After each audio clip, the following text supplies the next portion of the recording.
Salut, je suis Chloé du blog Lunatson Couture et aujourd'hui on se retrouve pour mon 25e podcast.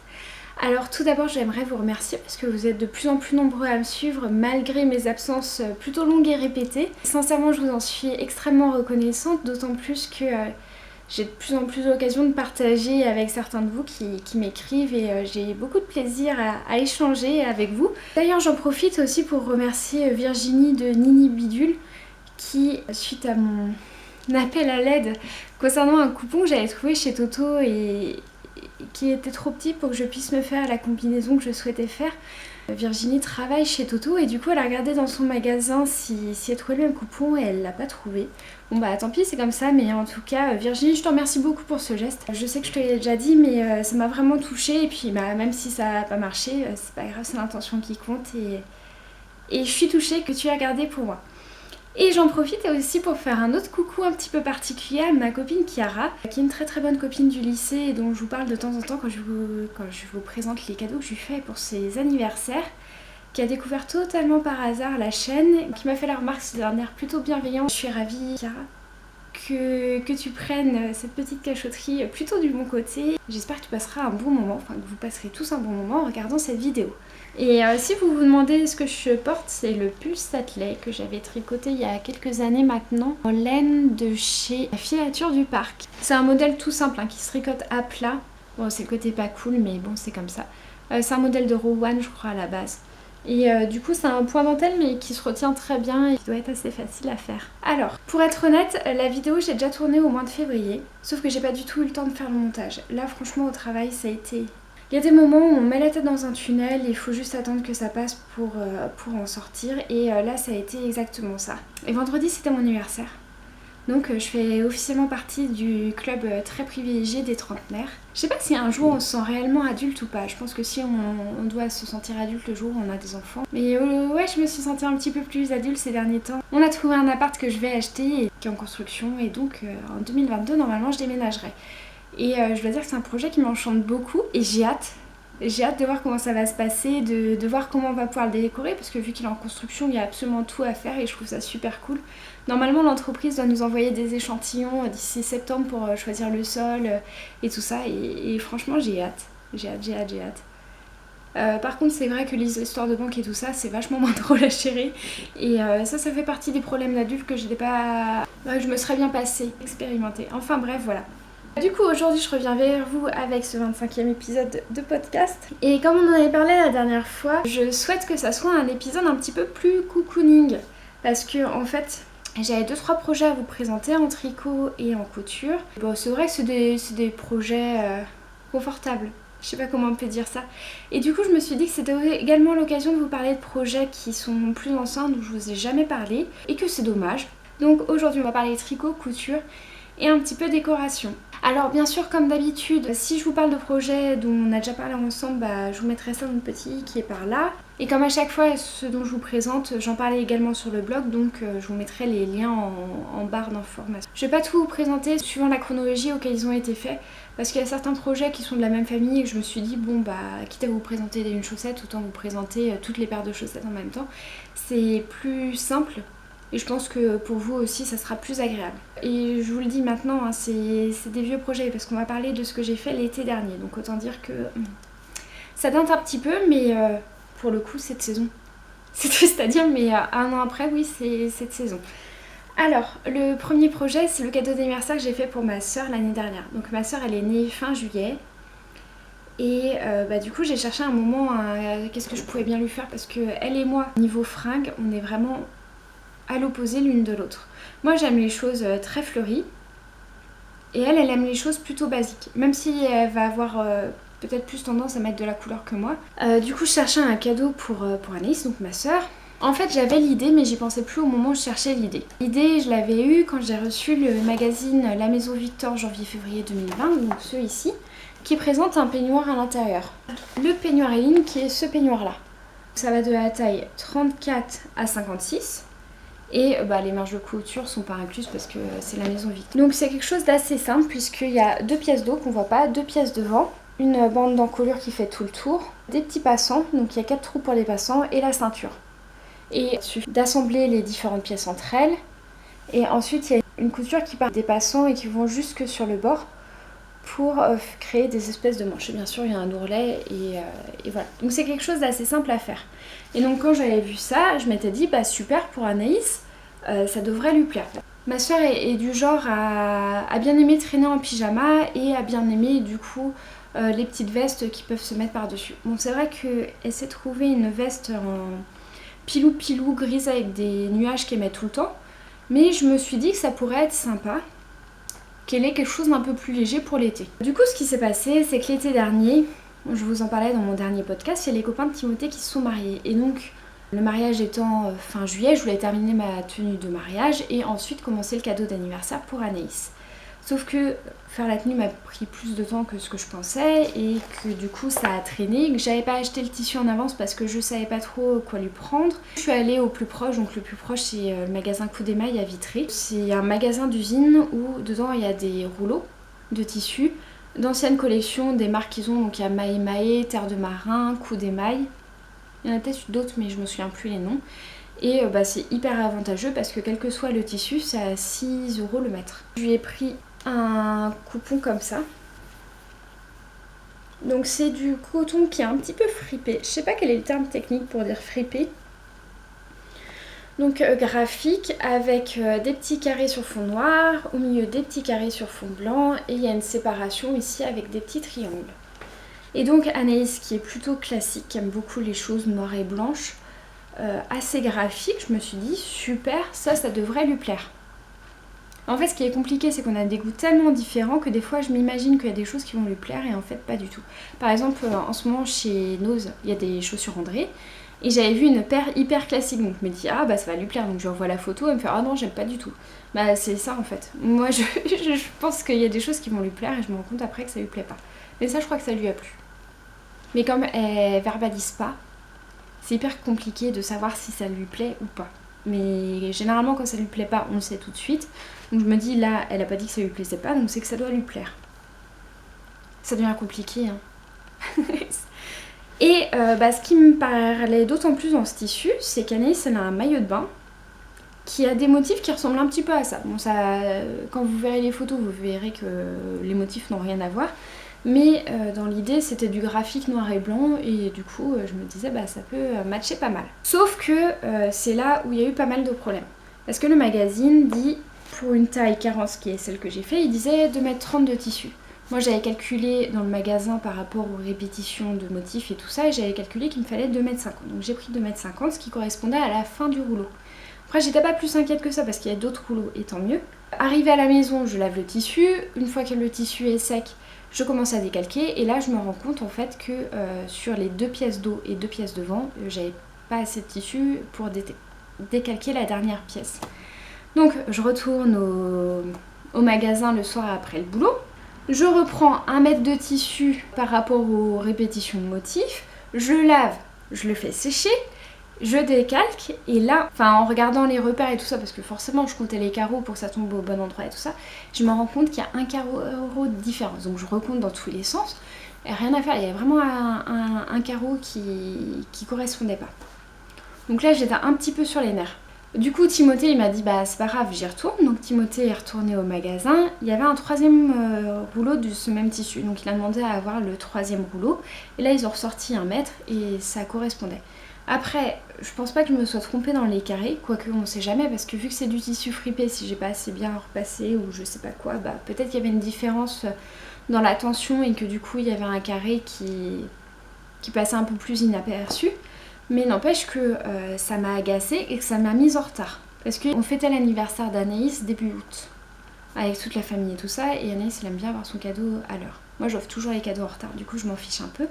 Mais elle, c'est vrai que le jour de son anniversaire, elle aime bien avoir son cadeau. Donc j'ai pas fini à temps.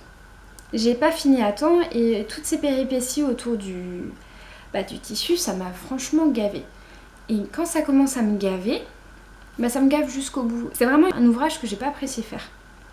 Parce qu'il y a cette histoire de tissu qui m'a agacée, que après que j'ai pas réussi à finir à temps, donc ça aussi ça m'a agacée. Et que ce foutu ourlet, Mais ça prend 3 plombes à faire. Je pense qu'il n'y avait pas loin de 3 mètres d'ourlet à faire.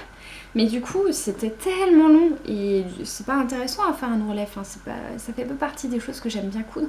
Et du coup, bah, j'ai pas pris de plaisir à le faire.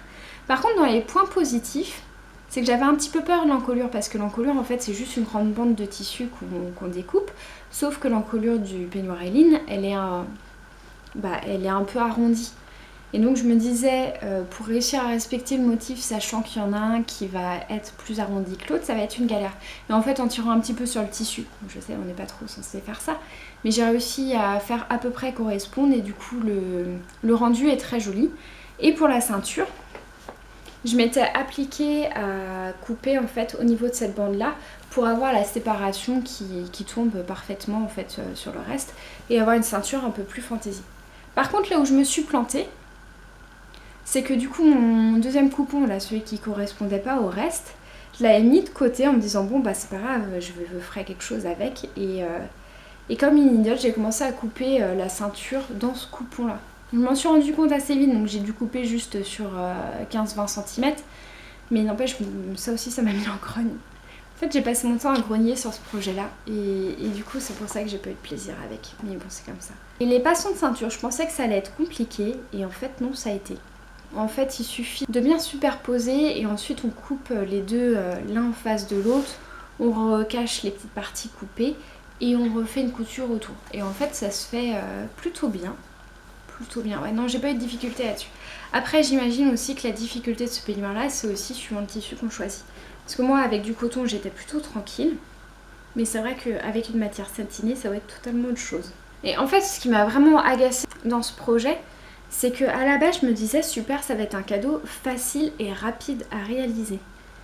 Et avec toutes ces histoires autour du tissu, des pièces qui n'allaient pas, de temps de séchage, l'ourlet qui prend 3 plombes, et bah non, c'était pas aussi efficace que ce que je voulais. Et au final je trouve que le projet il est plutôt sympa. Ce peignoir là clairement je le verrai pas pour moi, mais pour ma soeur il est très bien. Après peut-être qu'un jour je me ferai une version. Aujourd'hui je suis un petit peu embêtée parce qu'il me reste pas mal de tissu. Les pièces elles sont tellement larges qu'on peut pas en mettre deux côte à côte. Et avec mes répétitions de motifs du coup on pouvait pas grappiller un petit peu en étassant. Du coup je me retrouve avec plein de tissus que j'aime bien mais que je me vois pas dedans. Et donc du coup je ne sais pas trop quoi en faire. Ça m'embête un peu. Après j'ai une tante qui est assez comme Anaïs qui aime beaucoup les choses graphiques, donc je me dis peut-être que je lui ferai des petits pochons ou ce genre de choses. Mais vu qu'il me reste 40 cm sur 4,50 m, ça va faire beaucoup de pochons quoi. Il faut dire aussi que du coup le cadeau il m'a coûté plus cher que ce que je pensais. Après c'est pas grave, c'est un cadeau, enfin je m'en fiche, c'est des choses qui arrivent. Mais du coup ça fait un projet qui revient assez cher parce que donc des 2,50 m que j'ai pris au départ, je suis arrivée à 4,50 m donc x 6, je suis à 6 x 4, 24, plus 3 à 27 € de tissu, plus 10 € de magazine. Donc en gros c'est un cadeau à 37 €, on peut dire 40 €. Après, bon, c'est de la couture, plus le temps. Hein.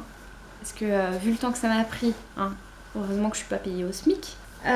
Ensuite, l'été dernier, j'ai aussi fait des chaussettes. Parce que chaque année, j'aime bien participer sur Ravelry au call annuel de Mélina, Letty Panda, donc In a Panda's World.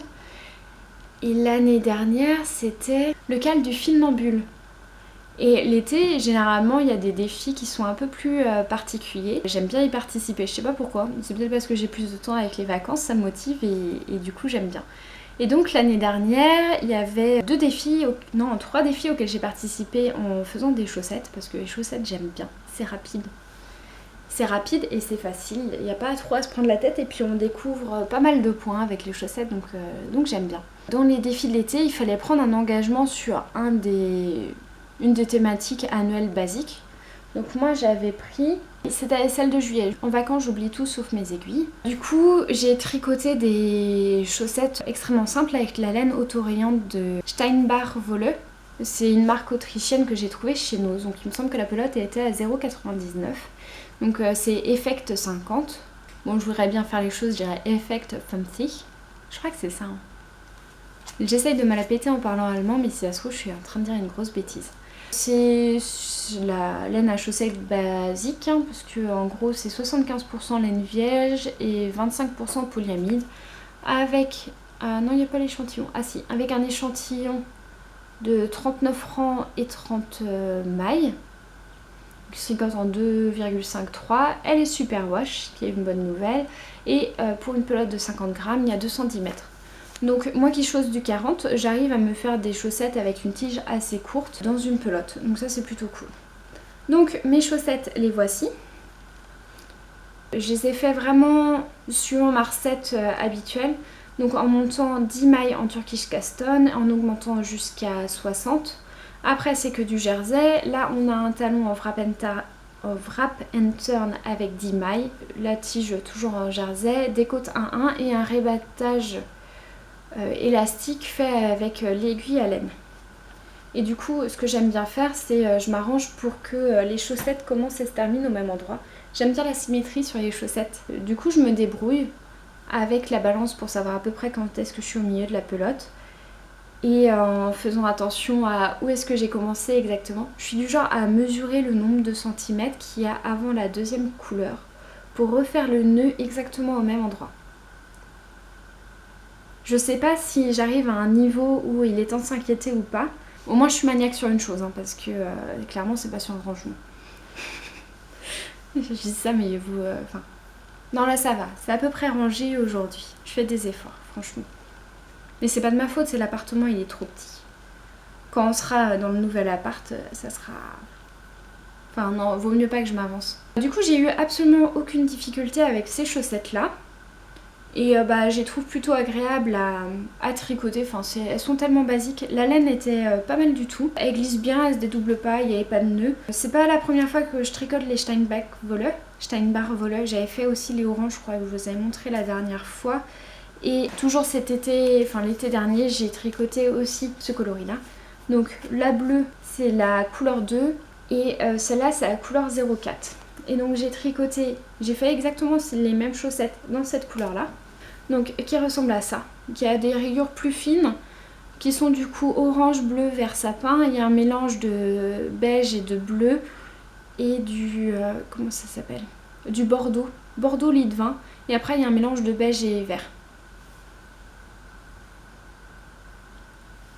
Et du coup celles-là je les ai tricotées pour un thème spécifique du cal du funambule de l'été, qui était la tête dans les étoiles. En fait le but c'était de tricoter, crocheter ou peut-être coudre, je me souviens plus, quelque chose qui rappelle les nuits d'été. Donc moi j'ai choisi ce coloris là parce que ça me faisait penser à des feux de camp sur la plage. Parce que après il y a débat. Le vert, ça peut être le vert de la plage, des algues et tout ça, de la mer. Parce que moi je vis en Bretagne, donc c'est pas là où l'eau est turquoise, clairement. Mais ça peut être aussi toute la verdure qu'il y a autour, parce qu'en Bretagne il y a des côtes qui restent sauvages et c'est assez chouette à voir.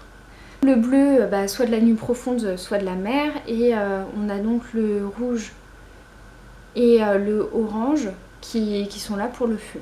Ou le coucher de soleil, au choix. Donc ça je les ai tricotés exactement comme je vous l'ai dit tout à l'heure et donc pas de difficulté non plus. Sans compter que la laine, oui, vraiment elle est agréable à porter. Elle est plutôt douce, celle-là elle est un peu moins douce que celle-là mais très, très agréable à tricoter et à porter. Donc voilà. Cet été-là j'ai fait également une troisième paire pour toujours les défis de l'été du cal du funambule, mais clairement cette troisième paire c'est de la triche.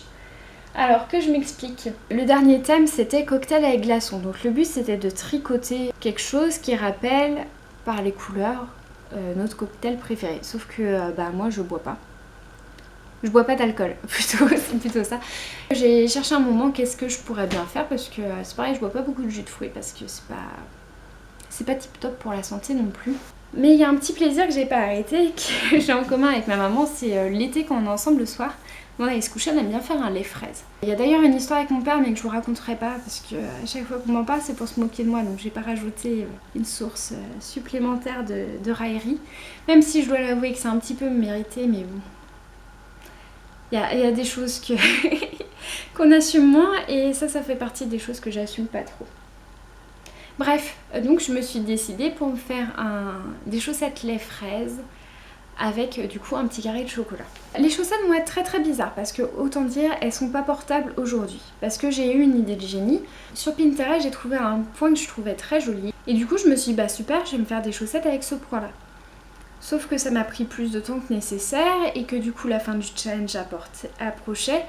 Et que comme à 2 heures de la fin j'y étais pas, je me suis forcée à faire vite fait des petites côtes que j'ai fermées avec un point pas du tout élastique pour pas couper le fil en me disant bon bah de toute façon vu qu'il y a des erreurs, parce que au niveau du nombre de mailles, en fait je pouvais pas continuer le motif sur la tige arrière. Et donc ça m'embêtait un peu et je m'étais dit bon bah quitte à les redéfaire, autant les finir vite fait et puis tu redéferas ça plus tard. Sauf que là j'ai pas eu le temps de les redéfaire donc je vous les présente comme ça. Donc ces chaussettes ressemblent à ça.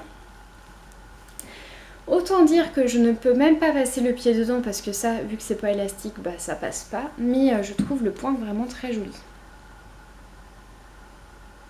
Du coup ces chaussettes, je les ai tricotées en Anastasia de Tetek Yarn, qui est donc de la laine à chaussettes. Donc 75% laine et 25% polyamide, avec 2 cm pour 50 grammes. Et l'échantillon n'est pas connu. Chacune des pelotes m'a coûté 1,50 €. J'avais trouvé ça chez Nose du coup il y a quelques années.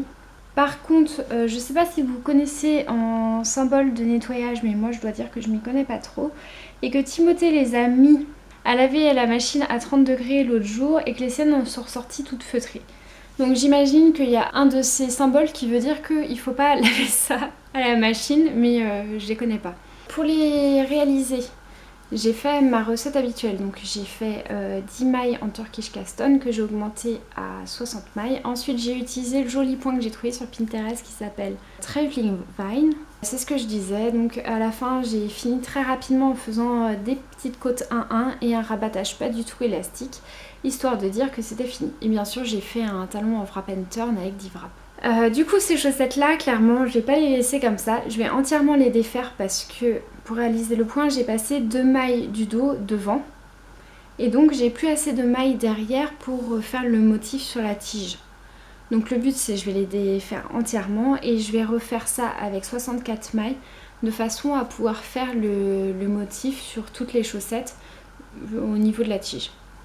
Et je pense que quand ce sera le cas du coup j'écrirai le patron parce que là je vais passer du coq à l'âne mais comme ça va permettre aussi d'en parler. Donc quand je les referai du coup j'écrirai en même temps le patron puisque il y a 1 ou 2 semaines, un week-end, j'ai écrit le patron des chaussettes endométriosis dont je vous avais parlé. Donc c'est celle-ci. Je vous en avais dit que j'allais le faire dans un podcast en fin d'année dernière je crois. Et bah c'est enfin fait. Le but en fait c'est de mettre le patron de chaussettes gratuitement disponible sur Ravelry. Mais avant que ça soit le cas, j'aimerais bien en fait qu'il y ait quelqu'un qui s'y connaisse en tricot qui puisse relire le patron pour me dire si c'est clair ou pas, me disent les passages qui posent difficulté histoire de d'éclaircir et d'être sûr d'avoir quelque chose de clair pour tout le monde. Du coup, si vous tricotez, que vous aimez bien ces chaussettes et que vous êtes volontaire pour passer un petit peu de temps à les tricoter et à relire ce que j'ai écrit, je vous invite à soit me laisser un commentaire, soit m'envoyer un message privé pour qu'on en parle ensemble. Du coup quand je déferai et que je retricoterai ces chaussettes là, j'écrirai en même temps et puis c'est pareil.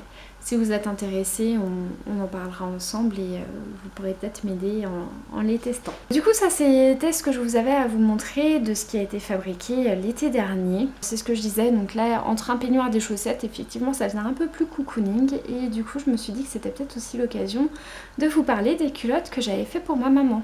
Donc les culottes que j'ai fait pour ma maman, c'était suite à un appel au test de Étoffe Malicieuse, donc c'était à l'été 2018, donc ça date un peu. Et j'aurais pu vous en parler, mais c'est vrai que le cœur n'y était pas du tout parce que le test a été compliqué et clairement j'ai été une testeuse en carton. Parce que tout simplement c'était pas au bon moment.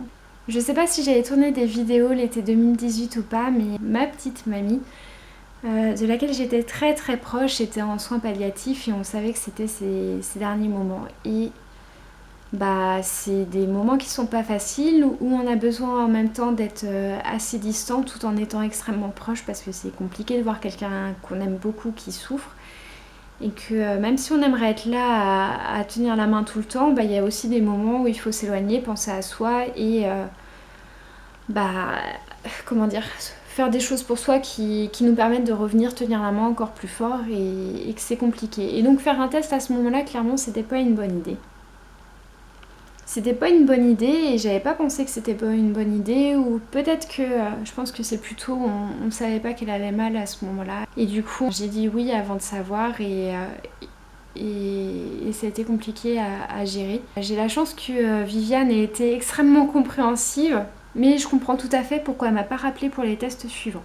Donc la culotte caresse, c'est un patron d'étoffe malicieuse qui se trouve en PDF à 8,50 €. Il est téléchargeable de la taille 32 à 50 ou de la taille 46 à 64. Donc ce qui explique pourquoi moi j'ai pas ma taille dans le patron communiqué par Viviane. Donc il y a 3 possibilités de devant, soit un devant simple, soit un devant avec un empiècement central, soit un devant avec l'empiècement central plus des empiècements dentelle au-dessus des cuisses. Et également 3 dos, un dos simple, un dos avec un empiècement triangle de dentelle et un dos avec une goutte. Il y a sincèrement moyen de s'amuser avec, c'est une culotte qui est haute. Ma maman étant une grande taille, c'est vrai que c'est le genre de sous-vêtement qui est top pour elle. La culotte, moi j'avais fait en taille 54, j'ai fait les 3 modèles. Tous les jerseys que je vous montre aujourd'hui viennent de chez Coup d'Émail à Vitré. J'avais trouvé ça dans les bacs à chute. C'est vraiment à des tout petits prix où on peut très facilement négocier les prix dans ces bacs à tissu. Bon, c'est sûr que depuis qu'il y a le Covid, on n'y a plus accès, mais sinon c'est plutôt une bonne chose. Il me semble que le tout, plus la dentelle que j'ai trouvée chez Toto, m'était revenu à moins de 10 € pour les 3 culottes. Élastique de chez Mercerie Extra à picot compris. Donc la première version que j'ai faite, c'était pour valider la taille, donc j'ai fait la version extrêmement simple dans ce jersey. Donc c'est un jersey un petit peu épais pour faire de la lingerie, mais qui est bien extensible et assez confortable, qui est gris légèrement moucheté. Là, je sais pas si vous verrez, mais il y a une petite croix jaune parce que c'était un échantillon de test. Et donc, j'ai pris l'élastique à picot noir de chez Mercerie Extra. Donc cette version-là, elle est plus petite, enfin plus basse que les versions que vous feriez aujourd'hui, puisque ça avait été fait avec le premier patron test de Viviane. Pour les 2 autres versions, en fait, j'ai mixé les dos et les devants associés. Donc j'ai fait la deuxième culotte dans ce jersey rose, qui est très fluide, très léger, très agréable. Associé à la dentelle à fleurs de chez Toto, qui est également élastique. Et j'ai fait la découpe en triangle dentelle dans le dos. Et du coup la troisième, j'ai fait avec ce jersey gris, qui est un petit peu un jersey flammé et chiné. J'ai utilisé la dentelle pour faire les empiècements cuisses, ce jersey là pour faire l'empiècement devant et également pour servir de biais pour faire la petite goutte au dos. Maman est satisfaite de ses culottes, 2 ans après elle les porte, non 3 ans après elle continue de les porter et les apprécie grandement, donc je pense que ça veut tout dire quant à la qualité de ce patron. Peut-être qu'un jour je m'achèterai bien le patron, mais pour la faire dans ma taille à moi. Donc c'est plutôt une affaire concluante. Par contre, ce qui était bizarre, c'est que maman, elle a ses formes mais tout dans le ventre et du coup elle a des fesses, je dirais pas plates parce que non, moins rondes sans doute que les standards pour ses mensurations. Et du coup, le patron poche un petit peu sur ses fesses et prend bien sur le ventre. Donc je me dis peut-être que la solution, si je devais lui en refaire, ça serait de faire une taille 52 pour l'arrière et une taille 56 pour le devant. Franchement, si ça se trouve, là je suis en train de dire une grosse bêtise. Mais par rapport à la répartition de la graisse, je me dis c'est sans doute ce qu'il faudrait faire. Après, si vous y connaissez en lingerie et que je suis en train de dire une bêtise, dites-le moi en commentaire. Histoire que je rectifie le tir et que je fasse pas cette bêtise là, et surtout que ceux qui sont en train de m'écouter là ne la fassent pas non plus. Mais si ça se trouve, je suis en train de dire un truc intelligent, on sait jamais. Et pour conclure sur les projets, j'aimerais vous parler de derniers projets qui sont un petit peu en lien avec ce que je vais vous dire. Puisque, comme vous le savez, là, le canapé sur lequel je suis assise, c'était le canapé de mes grands-parents que j'ai rénové. Et du coup, suite au décès de ma grand-mère, j'ai récupéré d'autres meubles, notamment les meubles de la chambre, dont je vous ai pas parlé. Et je me dis que aujourd'hui, vu qu'on est dans un épisode un peu cocooning, que ça peut être l'occasion. Le premier meuble dont je veux vous parler, c'est un pouf. D'après ce que j'ai compris, c'est un des premiers objets que ma tante s'est acheté avec son premier salaire. Et puis ça ne devait plus coller chez elle, donc elle l'avait laissé chez mes grands-parents et donc moi au décès je l'ai récupéré. Sauf que c'est un pouf très spécial, je vais vous montrer. Puisque en fait il était en fausse fourrure rouge. En fait c'est simplement, il y a de la mousse, enfin il y a un carton avec une mousse à l'extérieur et une mousse à l'intérieur. Donc c'est tout con et c'est une enveloppe en fait de tissu moumoute rouge qui était par-dessus. Donc moi pour garder tout le confort, j'ai simplement refait une enveloppe dans le tissu assortie à mon canapé. Donc c'est très simple, hein, c'est juste un rond ici, avec un rectangle que j'ai cousu tout autour. La couture est ici.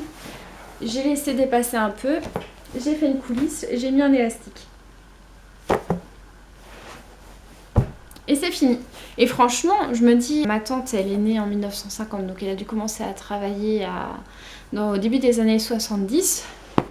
Donc en admettant que le machin, il a 50 ans, bah franchement, il a bien vieilli. Je m'assois de temps en temps dessus quand on reçoit du monde ou que tous les sièges sont pris parce que, comme je vous l'ai dit un peu plus tôt, le rangement, c'est pas trop mon truc.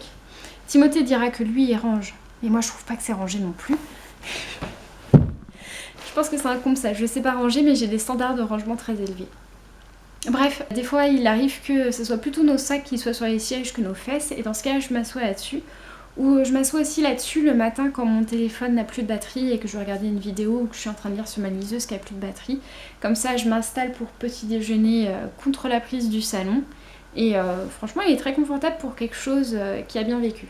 J'en dirais pas autant de ce canapé-là, où la mousse elle se barre dans tous les sens. Disons que quand on est assis dessus, on n'a pas envie de rester le reste de la journée là-dessus, donc c'est plutôt bien parce que ça force à être dynamique. Bref, ça c'était le premier. Et du coup pour la chambre, j'ai récupéré aussi 3 meubles. Donc j'ai récupéré 2 tables de chevet. La première c'est celle que mes grands-parents ont eue pour leur mariage. Et la deuxième c'est ma tante, toujours la même, qui se l'était achetée pour meubler la chambre qu'elle avait avec ma maman. Et la commode que mes grands-parents avaient achetée pour la naissance de ma maman. Donc autant dire que je suis plutôt contente d'avoir ces meubles là chez moi parce que ils ont une histoire et puis je me dis c'est pas n'importe quelle histoire. Et c'est des jolies histoires. Le problème c'est que la table de chevet de mes grands-parents était en bois massif foncé. La table de chevet de ma tante était en plaqué 13 années 70 de bois moyen quoi. Et la commode de ma mère était dans un coloris un peu miel et c'est pareil en contreplaqué. Donc autant dire que les 3 ensemble, il n'y avait aucune harmonie. Donc je voulais les peindre de façon à ce que ça aille bien ensemble. Et j'ai longtemps hésité sur la peinture et j'ai finalement choisi la coloris bleu de Sèvres de chez Dulux Valentine, qui a un bleu assez profond, presque nuit, mais avec des sous-tons de violet. Je suis pas sûre qu'elle existe encore parce que je l'ai pas revue après en magasin de bricolage. Et pour créer une harmonie, j'ai acheté un plan de cuisine en chêne blanchi, chêne clair, que j'ai fait découper aux mesures des tablettes. J'ai mis ces tablettes là sur les 3 pour faire une unité, surtout que sur la table de nuit de mes grands-parents, il y avait une tablette en marbre dans les tons gris et rouge. Et je trouvais ça d'un glauque. Après ça reste une belle matière donc on n'a pas acheté mais ouais non c'est beaucoup mieux avec du bois, c'est plus chaleureux. Alors du coup ce que j'ai fait, d'abord on a bien tout nettoyé avec la lessive Saint-Marc. Ne me demandez pas pourquoi la lessive Saint-Marc c'est mieux qu'une autre mais on m'a dit les meubles ça se lave à la lessive Saint-Marc donc j'ai suivi. Ensuite on a poncé, après on a mis la peinture bleue. Une fois que la peinture bleue a été mise, on a fait aussi sur les pieds des meubles une bande de doré. Les 2 tiers des pieds en fait des meubles sont dorés. Je trouvais ça sympa et j'ai fait les contours de porte aussi et de tiroirs dorés également. De façon à ce que quand c'est mal remis en place, qu'on puisse voir un petit peu de doré et que ça habille tout en discrétion, que ça soit pas trop voyant. Et j'ai fait aussi les boutons de porte en doré. Et après tout ça, du coup, couche de vernis. J'ai mis de la tapisserie derrière. J'ai pas réussi à prendre des belles photos parce que comme une andouille, j'avais pris les photos avant donc on voit pas. Mais j'ai trouvé une tapisserie exactement du même bleu avec des motifs un peu baroques dorés dessus. Et donc j'ai mis ça à l'arrière des meubles pour cacher les parties qui n'étaient pas peintes. Je pense que ça habille, même si ça se voit pas aujourd'hui, peut-être qu'un jour ça se verra. Suivant comment sont mis les meubles, des fois peut-être qu'ils peuvent servir de cloison ou être mis contre quelque chose d'un peu transparent ou un claustrat ou ce genre de choses. Je trouve ça plus élégant, c'est un petit peu le petit détail qui peut faire la différence. Bref, ça me plaît. On a mis aussi du liège dans les tiroirs. Parce qu'on a passé un peu de temps à poncer les tiroirs, mais j'étais un petit peu inquiète à l'idée de mettre mes affaires dedans. Et du coup on a mis du liège parce que c'est mou et ça protège et c'est pareil, ça habille. Je pense que j'en ai eu entre 45 et 50 € pour rénover les 3 meubles. J'ai repersonnalisé les meubles de mes grands-parents et je trouve ça assez chouette parce que du coup ce sont des meubles qui ont une histoire et cette histoire c'est aussi la mienne. Et ça fait partie de mon héritage tant matériel que génétique et je suis fière de les avoir chez moi aujourd'hui. Je sais pas s'ils m'accompagneront toute ma vie, j'espère. Au moins ils feront un bout de chemin avec moi et j'en suis très contente. Et je pense que mes grands-parents aussi ça leur aurait plu. Même si clairement je pense pas qu'ils auraient aimé ce que j'en ai fait, mais ils seraient contents que ça perdure et que ça serve aujourd'hui. Donc je trouve ça plutôt cool. Si vous êtes curieux, alors là en ce moment je suis en train de faire des chaussettes pour la grand-mère de Timothée. J'ai jamais eu l'occasion d'aller lui rendre visite, donc je ne la connais pas du tout, j'ai jamais vu, jamais parlé. Pourtant ça va faire 6 ans qu'on est ensemble avec Timothée, mais c'est vrai qu'elle vit dans le sud, du côté de Perpignan. Depuis que Timothée lui a dit que je tricotais, elle a demandé si je pouvais lui faire quelque chose. Donc vu que j'ai fait des chaussettes pour Noël à toute la famille de Timothée, je me suis dit bon bah je vais lui faire aussi des chaussettes pour bonne maman. J'espère que ça va lui plaire. J'ai choisi un modèle avec un petit peu de jacquard. Et en couture du coup j'ai fini mes cadeaux de naissance de décembre. Il me reste quelques cadeaux de Noël à faire. Oui, on est à ce stade-là, là, des 6 mois de retard de cadeaux. Ça va, je le vis plutôt bien. Et puis l'avantage, c'est au bout de 6 mois, les gens, ils oublient en fait qu'on leur a dit qu'on leur faisait un cadeau. Faut juste que je leur donne avant Noël. Parce que sinon ça marche plus quoi. Cet été du coup j'ai un nouveau petit cousin qui devrait naître, donc je vais essayer de faire quelque chose aussi pour ce petit cousin là. J'ai les cadeaux d'anniversaire pour mes copines aussi à faire. Et l'autre bonne surprise, c'est que je viens d'apprendre qu'il y a un de mes amis de lycée, un de mes camarades de classe qui allait être papa en septembre. C'est une bonne nouvelle que j'ai appris aujourd'hui et que j'en suis absolument ravie. Pour les 2 petits gars là qui vont naître en août et en septembre, j'essaierai de leur faire des petits cadeaux pour marquer le coup. Et bien c'est tout pour aujourd'hui. Je vous préviens, les prochains podcasts ça sera un petit peu différent parce que à partir de la rentrée j'ai été maline. J'ai filmé au fur et à mesure les choses parce que tout ce que j'ai fait à partir de septembre en fait c'est que des choses que j'ai offertes. Du coup j'ai plus que du montage à faire donc ça devrait aller assez vite. Enfin je dis ça mais faut que j'arrête de dire des choses comme ça parce qu'on sait toujours que les délais et moi c'est compliqué. J'espère que cette vidéo vous aura plu et que vous aurez passé un bon moment. N'hésitez pas à commenter cette vidéo, à liker. Comme ça j'ai votre avis et je découvre aussi vos univers après. Ça me permet d'aller voir vos comptes Instagram, vos blogs et puis des fois vos vidéos aussi. Et puis j'aime bien. Je trouve ça intéressant de savoir un peu plus sur les gens qui nous suivent donc... N'hésitez pas à vous manifester, franchement. Du coup, je vous fais des gros bisous et puis je vous dis à très bientôt, j'espère. Salut!